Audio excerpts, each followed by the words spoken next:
Hi, it's me, the storyteller. Thank you for joining me.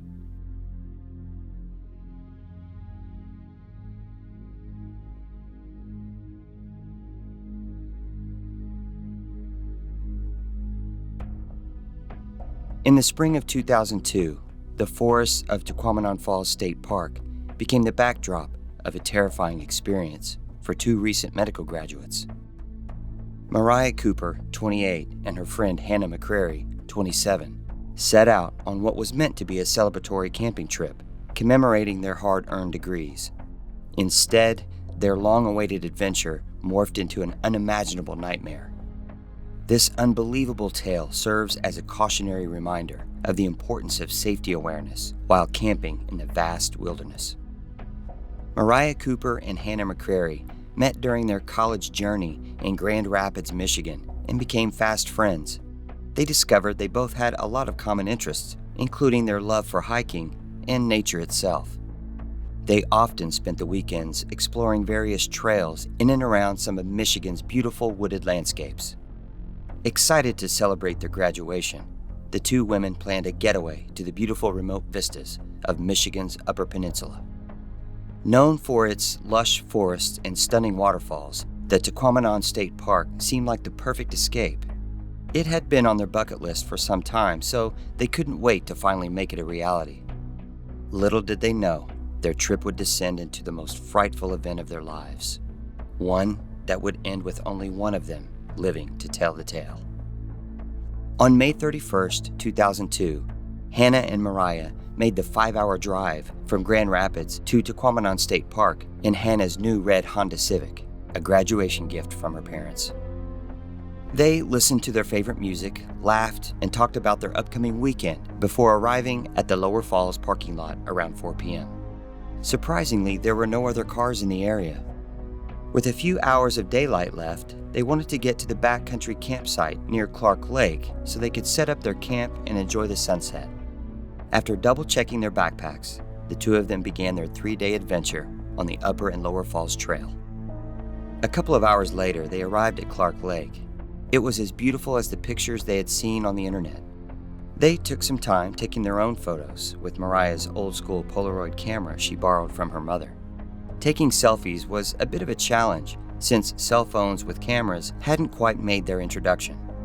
After setting up camp and starting a fire, they cooked dinner and enjoyed the setting sun while chatting about life, relationships, and of course the next chapter of their new careers. Before they turned in and retreated to their tent, Mariah stepped away to relieve herself while Hannah cleaned up camp and placed their extra food items in a nearby bear box.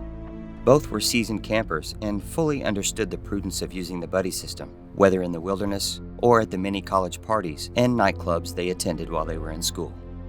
When Mariah was walking back to camp, she noticed how quiet the forest had become and realized she hadn't heard or seen much wildlife since they had arrived. Oddly, she couldn't remember seeing any other people on the trail either. Later, as they nestled in their tent, Mariah zipped the tent closed, commenting on how much chillier it had gotten, then asked Hannah if she remembered seeing anyone else since they'd arrived, but she couldn't recall. They joked about not getting too creeped out of the possibility of being alone in the entire park, as it was unlikely to be the case, being they were on the cusp of summer. To calm any unspoken fears, they talked about the day ahead and the memories they would make before falling asleep. The next morning, the women woke to the sound of the trees blowing in the breeze. It felt abnormally frigid, despite staying bundled in their sleeping bags. Something didn't feel quite right, and when they sat up, they understood why, as their eyes adjusted to a troubling sight. Their tent was completely unzipped. They looked at each other in unison, eyes wide. Did one of them wake in the middle of the night to pee and forget to close it? Hannah quickly stated it wasn't her. She was about to ask Mariah the same thing, but before she could get the words out, Mariah shook her head no. Both undoubtedly recalled Mariah zipping the tent shut before they bedded down.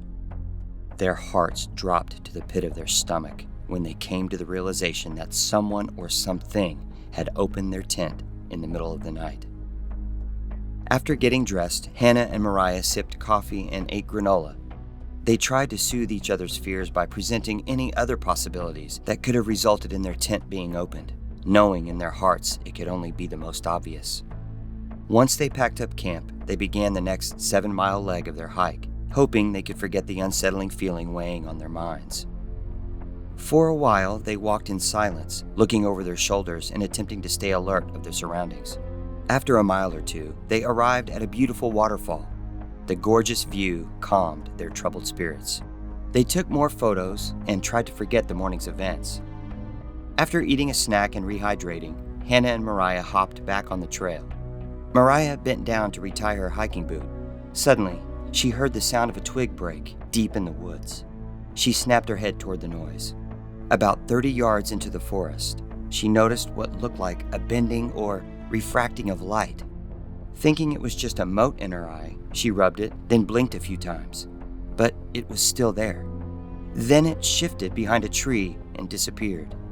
Mariah jogged a bit to catch up to Hannah and asked if she'd heard the sound, but she hadn't. Both agreed that Mariah was still a bit jumpy from what happened earlier.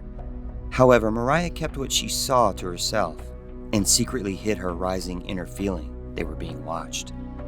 The rest of the day was uneventful, and around 3 p.m., they arrived at their next campsite near the Tuquamanon River.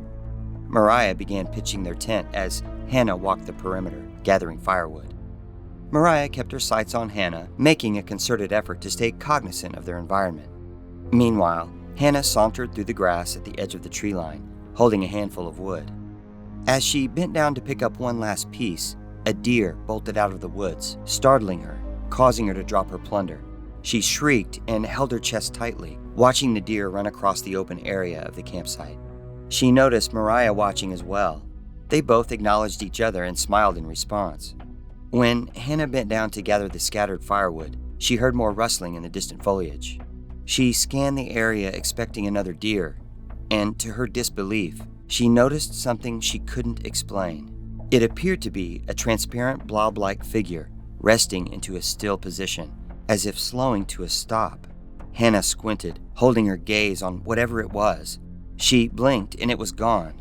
Her eyes darted back and forth, trying to locate it again, but she couldn't see it. Like Mariah, she too felt like she was being watched. She trotted back to Mariah, who was just finishing up the tent, and tossed the wood on the ground. Mariah started to mention the deer, but Hannah quickly interrupted her, telling her she saw something in the woods she couldn't explain. After a beat of silence, Mariah shared what she had seen back at the waterfall. Trying to make sense of it, Hannah described it as being camouflaged, looking similar to the creature from a movie she saw with her brother when she was 14, called Predator, starring Arnold Schwarzenegger. Mariah had seen the same movie and agreed that no matter how silly it sounded, it was the most accurate description. The women were beside themselves and wondered if the deer that startled Hannah and ran out of the woods was running from what they saw. Was whoever or whatever it was responsible for opening their tent? They thought they could have been overreacting, allowing their imaginations to run wild, but they reassured each other they weren't crazy. Far from it. They were medical grads, for goodness sake, with official letters that came after their names. Suddenly, a whistling sound came from the direction of the tree line, but it didn't sound like a bird. It was more like someone signaling someone else. Both acknowledged the situation felt increasingly uneasy and didn't sit right with either of them. The growing impression of being stalked had become a very real possibility. Hannah quickly grabbed her backpack and dug out her Nokia cell phone and noticed the battery was almost dead. Plus, there was no service, which was not really a surprise considering where they were. In that moment, she remembered she had forgotten to call her parents to let them know they had made it to the park. Mariah checked her cell phone as well, but with the same result: no service. Their instinct for self-preservation set in. Without haste, they decided to pack up and try to hike out of the park, knowing that reaching Hannah's car before dark would be a tall order, since the sun was already going down. They figured if they moved at a rapid pace, they'd make it to Hannah's car by roughly 9 p.m. Darkness descended upon the park, and it was becoming a little harder to see. As they made their way swiftly down the trail, they took small breaks for water.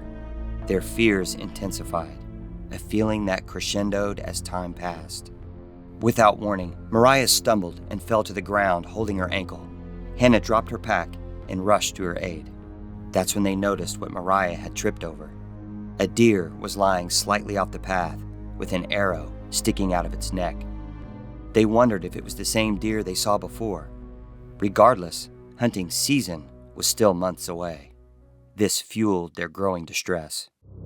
As Hannah helped Mariah to her feet, they heard a swish sound, like something cutting through the air. Without warning, an arrow burst through the front of Hannah's thigh, spurting blood onto Mariah's face. Hannah screamed in pain and fell to the ground. Mariah moved to help her and quickly noticed some sort of cable attached to the back of the arrow sticking out of Hannah's leg. She examined it closer and realized the arrow wasn't your normal wooden arrow. This one was made out of solid metal material. Mariah tried her best to focus on any medical training she could remember, but like Hannah, she was also in shock. Neither one of them had any real trauma experience. Then, another sound emerged that could only be described as a high-pitched winch or fishing reel. Suddenly, Hannah's body jolted and was dragged off the trail and into the forest. Mariah gave chase. She dove and grabbed Hannah's hand, but her grip wasn't strong enough, and Hannah slipped away, pulled into the forest, her screams echoing in darkness. Mariah pulled herself off the ground and realized there was nothing more she could do. She needed to get to Hannah's car if there was any chance of getting help. She rummaged through Hannah's backpack and took her keys.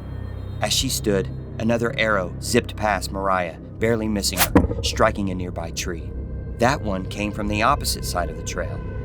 In that moment, she realized whoever or whatever was out there, there were two of them. Mariah bolted from the scene back to the trail and ran as fast as she could. Her survival mode set in, and her adrenaline pumped so hard that she forgot about her ankle. The only thing she could think of was, could she make it to the car before she was taken out? She cried as she ran, thinking of her best friend and the horror that had unfolded. She could hear the whistling she heard earlier that day, but she didn't look back. She ran faster and faster until she could see the streetlight coming from the parking lot. Her plan was to drive out of the park as fast as she could and call 911 as soon as she had service on her cell phone. Mariah arrived at Hannah's car exhausted, out of breath, but also relieved. But her relief was short-lived. When she approached the Honda Civic, her heart sank when she noticed all 4 tires were slashed. She pulled out her cell phone, but barely had any battery life. She tried 911, but still didn't have service. Hopeless and out of options, she made the decision to head out of the park on foot. Moments later, a forest ranger approached in a state park SUV. Mariah waved him down and explained what had happened. The ranger took Mariah to safety, and a massive search for Hannah was immediately launched. State, local, and federal authorities were involved. Mariah and Hannah's family arrived the next day, but authorities kept them out of the search area to prevent the search and rescue dogs from confusing their scents. Mariah returned with investigators to where the women were attacked and was able to point out the tree with markings of where an arrowhead piece had been pulled from the bark. Unfortunately, the dead deer she tripped over could not be located. 2 days passed and no trace of Hannah could be found. Despite very few clues, there remained a shadow of skepticism regarding Mariah's account. Authorities could not locate any other evidence of the person or persons whom she claimed had stalked them, leading some to question the validity of her story. That a figure, dressed in camouflage, that resembled a creature from a sci-fi film, hunted them like animals. Mariah knew it sounded crazy, but she was consistent in her story. A few weeks later, back home in Grand Rapids, Mariah was going through her backpack and pulled out the Polaroid photos her and Hannah had taken before their trip turned for the worst. As she flipped through them, she cried at the thought of her friend being taken, being pulled into that wooded abyss. Studying one of the selfies they had taken by the lake, she noticed something chilling in the background. It was what appeared to be the camouflaged figure crouching near the tree line. She submitted the photo to authorities, but according to investigators, they shrugged it off as a lighting artifact of the lens due to some overexposure in the picture. In October, only 4 months later, a middle-aged couple was hiking off trail with their English Springer Spaniel into Tequamanon State Park. During their hike, the dog began sniffing and barking at some underbrush in a clearing where they had stopped to eat lunch. The couple went to see what was causing the dog to react in this way, and when they inspected the area, one of them stepped on what sounded like metal. They wiped away some of the dirt and leaves and discovered a metal door with a handle. They lifted the door and swung it open, revealing a grisly sight. It appeared to be an abandoned man-made bunker, roughly 7 feet deep. The couple marked the area, left the park, and called the sheriff. Authorities arrived and conducted a thorough investigation. What they uncovered not only validated Mariah's story, but it would haunt those that visit the state park for years to come. The underground bunker contained 5 human skeletons hanging on the walls, displayed like trophies, an extremely disturbing sight that rivaled the scariest of horror films. Even more puzzling were 2 military-grade ghillie suits fashioned with diamond-shaped mirror pieces covering them from top to bottom. When the suits were examined, they appeared to be very well designed and looked almost invisible to the naked eye in almost any environment, again confirming what Mariah perpetuated.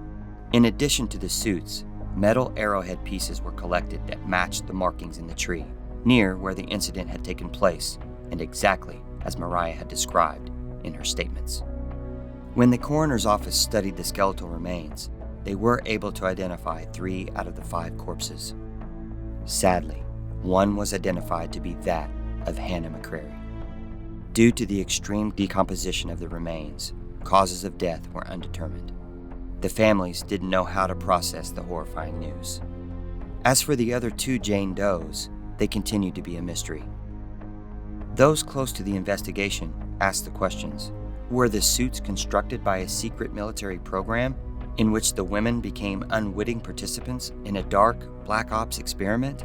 Or were the perpetrators just a couple of criminally insane individuals playing a sick game of hunting human beings for sport? Whoever stalked and hunted Mariah and Hannah in Michigan's Upper Peninsula was never found, as the case has remained open until any new leads emerge. Hannah McCrary's family erected a memorial in her name and the others who were lost in the Tequamanon State Park. Mariah visits the memorial every year with Hannah's family on the anniversary of their fateful trip to remember her best friend and the wonderful memories they shared.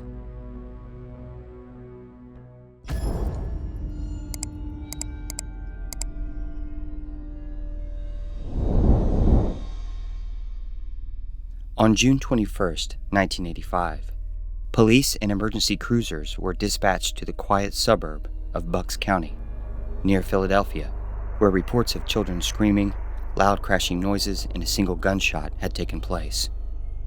When law enforcement arrived, they discovered a scene that would live permanently in their minds. 3 months earlier, Michael and Lisa Tavern, a couple in their mid-30s, had just moved into their dream home with their 2 children, Emily, age 10, and Tommy, age 7. Tree-lined streets and manicured lawns painted a picture of idyllic family life for the young family. Michael had just been promoted to vice president at a well-known telecommunications company, while Lisa satisfied herself as a homemaker, taking care of the children. Both Michael and Lisa were excited about their new home and looked forward to a long-lasting life in the neighborhood. But little did they know, their seemingly perfect life was about to take a horrifying turn. A few weeks had gone by, and the daily routines of the family had settled in. On the morning of April 9th, Lisa said goodbye to the children as they loaded onto the school bus. She waved, then walked back to their beautiful home nestled in the quiet cul-de-sac. As she stepped onto the porch, she noticed that the front door was open. She didn't give it much thought, as it seemed normal, with the hustle and bustle of getting the children's lunches and scurrying out of the house. After closing the door behind her, she passed by the kitchen and noticed a spilled carton of milk on the floor next to the refrigerator. She quickly cleaned it up, and again thinking that maybe, with the chaos of the morning, one of the kids had made a mess. The very next day, after walking the kids to the bus stop and seeing them off to school, Lisa noticed the front door ajar for the 2nd day in a row. She closed and locked it behind her, giving it a longer thought, but again, she passed it off. Later that afternoon, Lisa prepared to meet up with friends for lunch and shopping, while Michael had planned on being home early for the kids after school.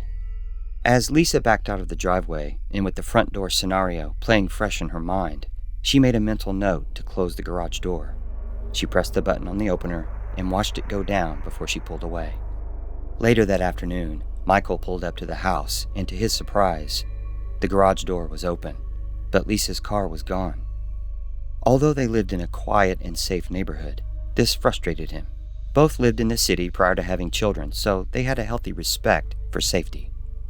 Later that evening, as the family enjoyed a simple meal of spaghetti and meatballs, Michael brought up the garage door with Lisa. To her shock, she pled her case and recounted the situation with the front door with Michael. They kept it between them as to not to scare the kids, but in the coming days, they made it a point to be meticulous with locking doors and shutting windows. 1 week passed, and as the family arrived home on Saturday night after a movie, they walked into the house to the sound of the television. Michael looked for the remote but couldn't find it, so he simply turned the TV off manually. After tucking the children in bed, Michael made his rounds around the house, checking doors and locks. After grabbing a quick sip of water from the sink, he heard the TV coming from the living room again. He walked around the corner expecting Lisa, but the room was empty. He called out to her, but she didn't answer. Moving to turn the TV off, he noticed the remote sitting plainly on the couch. He thought he was losing it. As he retreated to the bedroom, Lisa was already in bed reading her book. He asked if she had been downstairs, and curiously, she hadn't. He kept what had just transpired to himself, but it indeed kept him awake that night. Days turned into weeks, and subtle changes began to weigh heavy on the tavern household. Small items would occasionally go missing, an errant sock here, a favorite toy there. Initially, they shrugged it off as just typical family life. But soon, Michael and Lisa noticed more disconcerting patterns. Doors they'd left locked would be unlocked. Lights would flicker at odd hours, and even more concerning, Emily had been telling her parents about shadow people moving in the hallways at night. During normal circumstances, Michael and Lisa would chalk it up to kids fearing the dark and wanting to sleep in Mom and Daddy's bed. But this felt different. A week later, the family installed a home security system and adopted a 2-year-old German Shepherd named Max. They felt it would give them and the kids a sense of comfort, knowing they had a good watchdog around. But just a few days later, Max went missing. Apparently, the gate to the backyard had been left open, and Max ran away. At this point, Michael and Lisa didn't know what to believe. Were the kids responsible? Did someone snatch Max away from them? Or was something else at play? That same night, as Lisa slept, Michael lay in bed wide awake. He couldn't help but wonder why so many odd occurrences had been happening. Just as he started to doze off, he heard a soft thump coming from the attic. He jostled awake, and then he heard the sound again. Chills ran down his spine. His thoughts ran wild and couldn't shake the feeling that he and his family were not alone. A nagging impression of unease began to gnaw at him. He tried to convince himself it was just the stress of everything. The dog running away, moving, or any other excuse he could think of. Instead, he forced himself to get up and check the house again. He pulled a flashlight from the junk drawer in the kitchen and stepped into the upstairs hallway, pointing the light to the attic door. What he noticed unnerved him. The attic pull-down cord was swaying. He thought it could have been the air from the AC moving throughout the house, but then he thought, could it not be the air moving throughout the house? He slowly pulled the cord and lowered the attic ladder. Only a second of hesitation, and he forced himself up and into the darkness. As he popped his head through, he quickly shined the flashlight in all corners of the room. The sound of a whimper was coming from the far side of the attic. And to Michael's horror, he found the dog Max, legs and snout bound and wiggling in the corner. Michael shuffled over and wrestled Max loose. He carried him down the attic stairs, and to his surprise, Lisa was waiting with both children in the hallway. He told the kids something about Max getting lost upstairs, hoping they would go to bed thankful that their new dog was back and not to ask about it again. When everyone was settled and Michael and Lisa were finally alone in their bedroom, Michael told Lisa how he'd found Max and that first thing in the morning, he'd file a police report. They knew someone had to have been in their house. Neither Michael nor Lisa slept the rest of the night. The next morning, as Michael promised, he drove to the police station and made the police report. An officer was sent to their house later that day and made a full sweep of the 5,000 square foot property, inside and out.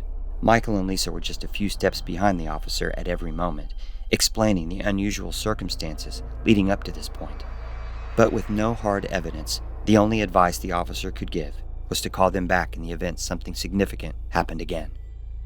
On the following Friday after work, Michael stopped by a local outfitter store and purchased a .38 special revolver with extra ammunition. He did this without Lisa's knowledge, as she had a disdain for firearms and certainly would not approve of having one in the house with children. However, at this point, Michael needed to feel in control so he could keep his family safe. Days went by. Some were uneventful and others felt uneasy. Max would bark violently at nothing.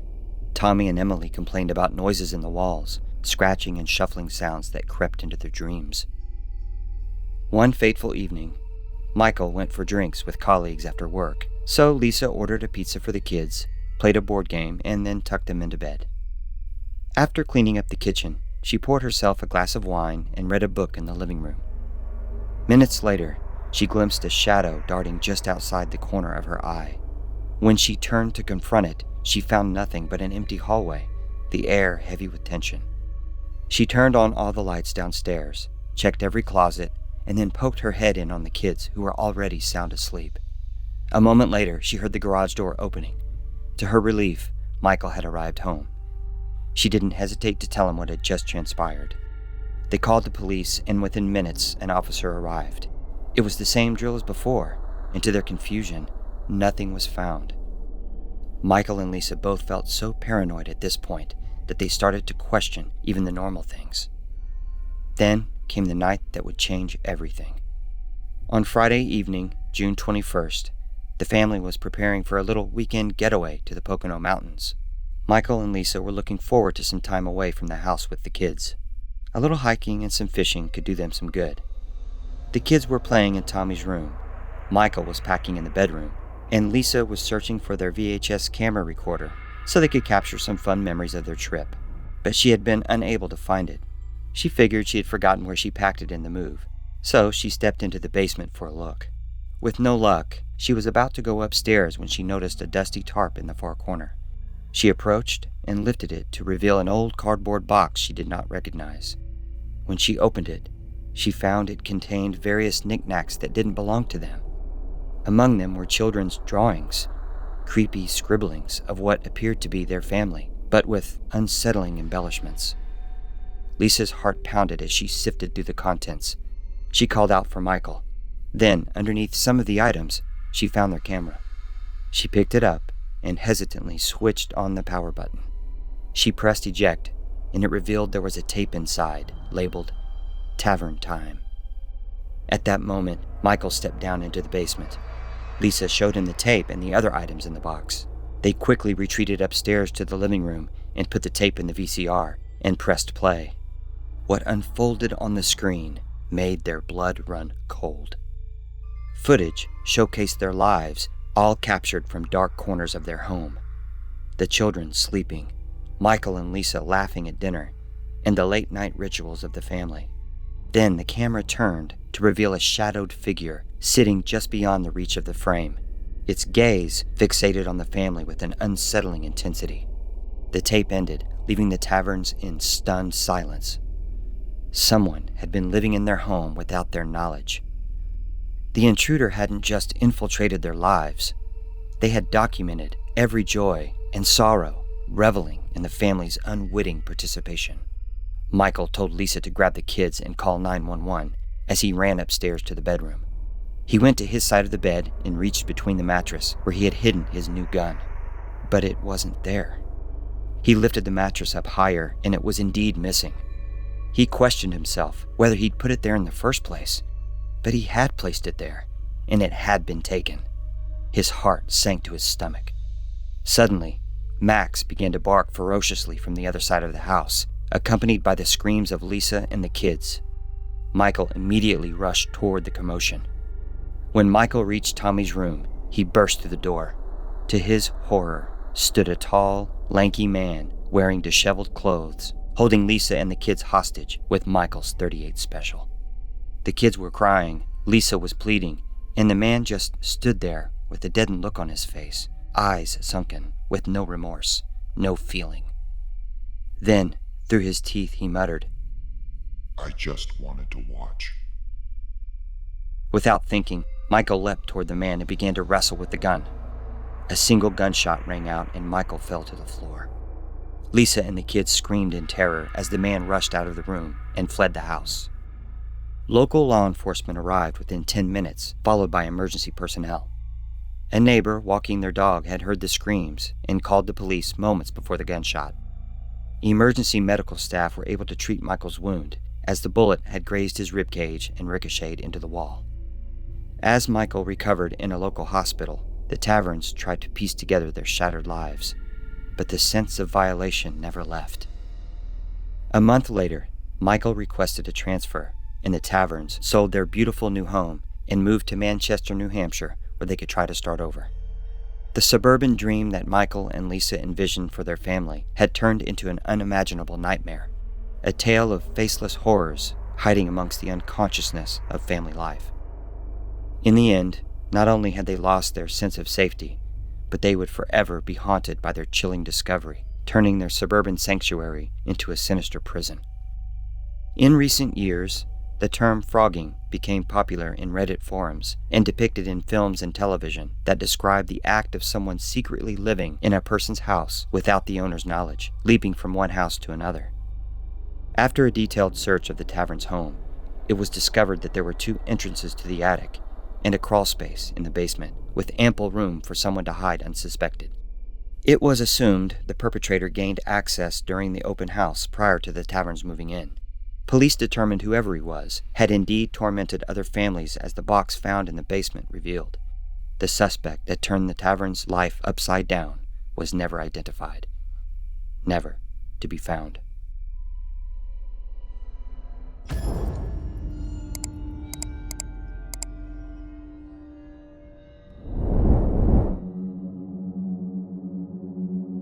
With a little over 9,000 square miles, Vermont is the 8th smallest state in North America, but makes up over 4.5 million acres of forest.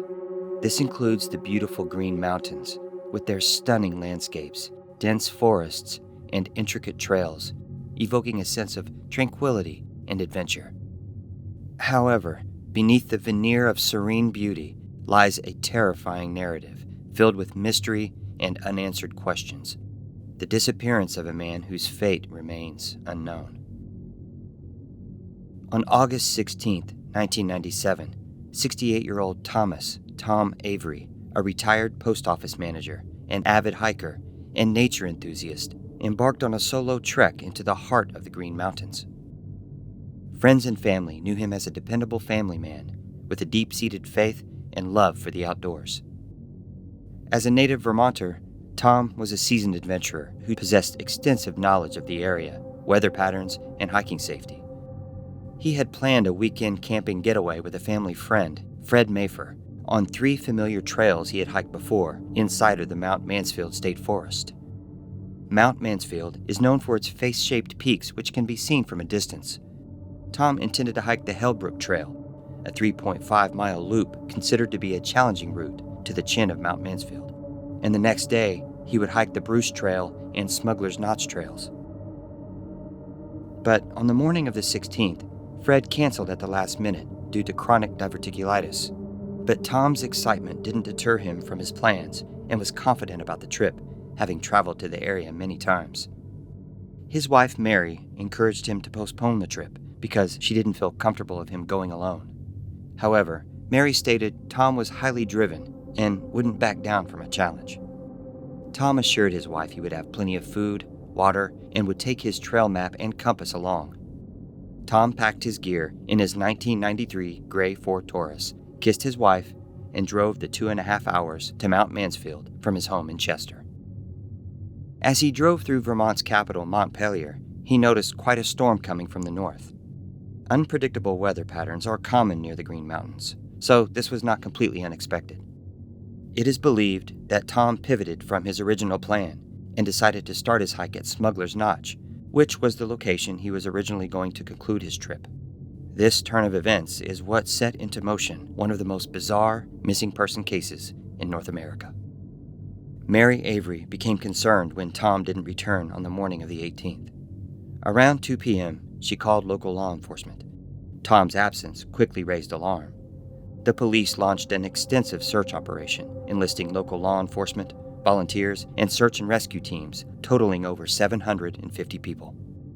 Authorities were able to quickly identify Tom's 1993 gray Ford Taurus at the Smuggler's Notch trailhead, which contained his wallet and trail map with markings of his planned route. The following narrative was put together by investigators, along with some speculation. According to Tom's plans, Smuggler's Notch was indeed going to be the tail end of his trip. Authorities wondered if he had changed his mind at the last minute due to the storm. Oddly, his keys were discovered on the ground just under the driver's side door. Tom's wife, Mary, stated that he was a very meticulous person, having worked the postal system, and that, along with his change of plans, dropping his keys and leaving his trail map was way out of character. This left many scratching their heads, asking the question as to why something so obvious as his map would be disregarded. It is believed, since Tom reversed his trip, he was in a hurry and was concerned with the approaching storm, and simply left his car hastily toward the clearly defined path. SAR teams scoured the trails, combing through the dense underbrush, attempting to retrace his steps. Helicopters hovered above, and trained dogs were deployed, in the hope of picking up his scent, but the dense forest offered little evidence of Tom's whereabouts. Like many missing persons cases, canines failed to pick up any leads. Later that evening, search teams faced challenges, including sudden thunderstorms and fog that rolled in, obscuring visibility. The case drew not only local attention but also captured national headlines. Days later, a young couple named Jesse Moore and Sienna Martinez came forward and told authorities they were hiking Smuggler's Notch on August 17th, and that they did see a man they believed to have been Tom. They stated the man appeared to be in good spirits, but did seem in a hurry. They asked him to take a photo of them, and he did oblige. Before they parted ways, the man asked if they knew of a good place to make camp. Unfortunately, they didn't. Jesse and Sienna thanked him for the photo and watched him turn and continue up the trail. Searches continued fruitlessly as the hope of finding Tom began to wane. However, on October 21st, the situation took a turn when investigators discovered Tom's abandoned gear 2.5 miles off of the long trail of Mount Mansfield. His tent and backpack were found undisturbed, but animals had gotten to his food and other supplies. One troubling detail that stood out was that Tom's hiking boots were left near his tent. Local trackers identified what they believed were Tom's footprints in and around the campsite, but seemed to reveal Tom was wandering. This had many asking the questions. Did he get up in the middle of the night to relieve himself, wander too far and, due to the darkness, not be able to find his way back? Did he encounter an emergency and retreat quickly? And why would he leave his boots behind? With these questions unanswered, local lore about the mountains began to resurface. Stories were shared about hikers who had previously vanished in the area, some confounding experts with their inexplicable lack of evidence. The Green Mountains, while popular among outdoor enthusiasts, have a history of unexplainable disappearances which have led to speculation. Some locals whispered about hidden and unexplored caverns, while others suggested the existence of malevolent forces that might draw unsuspecting hikers into the wilderness. One popular theory was that of the Bennington Monster, a long-believed cryptid described as a large, Bigfoot or dogman-like creature with black hair, standing over 7 feet tall, said to roam the Bennington Triangle, a phrase coined by American author Joseph Citro to denote an area of southwestern Vermont, the location where 4 people disappeared in the 1940s and 50s, namely near the mountains of Glastonbury. The first of these in the Bennington Triangle involved Riley Madden, a 73-year-old experienced hunting guide. In October 1945, Madden led a group of 4 hunters near Glastonbury Mountain. During the excursion, Madden became separated from the group. He was never seen again. Despite extensive searches by law enforcement and volunteers, no trace of Madden was ever found. Just 1 year later, in the winter of 1946, a 19-year-old college student named Wendy Gale vanished while hiking the Long Trail near Glastonbury Mountain. This is the southern portion of the Long Trail in which Tom Avery was planning to hike. Gale had informed her roommate that she intended to go for a short hike, but she never returned. The subsequent search involved hundreds of volunteers, including military personnel, but no evidence was ever discovered. Gail's disappearance remains one of the most puzzling cases in the region's history. Another mystifying incident within the Bennington Triangle that gained significant attention involved the disappearance of 5-year-old Johnny Burkett. On October 11, 1950, Johnny vanished from his family's Glastonbury farmhouse. A massive search involving the Vermont State Police and the U.S. Army was launched. It was reported that a motorist spotted a young boy matching Johnny's description walking along the roadside, but the claim was never substantiated. The disappearance of Johnny Burkett added to the haunting mystique of the Bennington Triangle. The final victim of the Bennington Triangle was 23-year-old Frances Littmeyer, which could be the most perplexing of the 5 cases, disappeared on October 28, 1950, only 16 days after young Johnny Burkett. While camping near the Somerset Reservoir, Frances and her cousin Hal Fuller went on a hike. Littmeyer ended up falling into a creek and needed a change of clothes. She told her cousin she would go back to camp, change, and promptly return, but she never did. Despite extensive search efforts involving multiple people, she could not be found. However, this case would prove to have a different outcome compared to the previous disappearances in the area. On May 15, 1951, over 6 months after Littmeyer's disappearance, a skeletonized body was discovered 3.5 miles away from the family's campsite. The remains were positively identified as those of Frances Littmeyer. A chilling detail was the position of the remains. The skull and torso were buried in a hole, and the pelvis and legs were exposed, yet both feet were missing. Due to their deteriorated state, the cause of death remained undetermined. Sources say she may have fallen into the hole, while others suggest she was placed there. Although the Bennington Triangle harbored mysterious disappearances in the early 19th century, there had not been a case like Frances Littmeyer's since. Most locals suggest that the Bennington Monster is just a scary bedtime story, meant to keep children close when the sun goes down. However, there have been sightings of the creature as recent as 2003 near Route 7 in the area of Ferrisburg. Some argue that the Bennington Monster had not been reported in the northern part of the Green Mountains, where Tom Avery had gone missing. But cryptozoologists suggest it could have migrated due to food and water sources, an unsettling notion in an otherwise peaceful landscape. The search for Tom Avery concluded after several weeks without a trace, and as winter approached, the hope of locating Tom was becoming far less likely. SAR teams dwindled and resources became less prevalent as state and local costs reached over $500,000. The case became a source of collective speculation in the local community.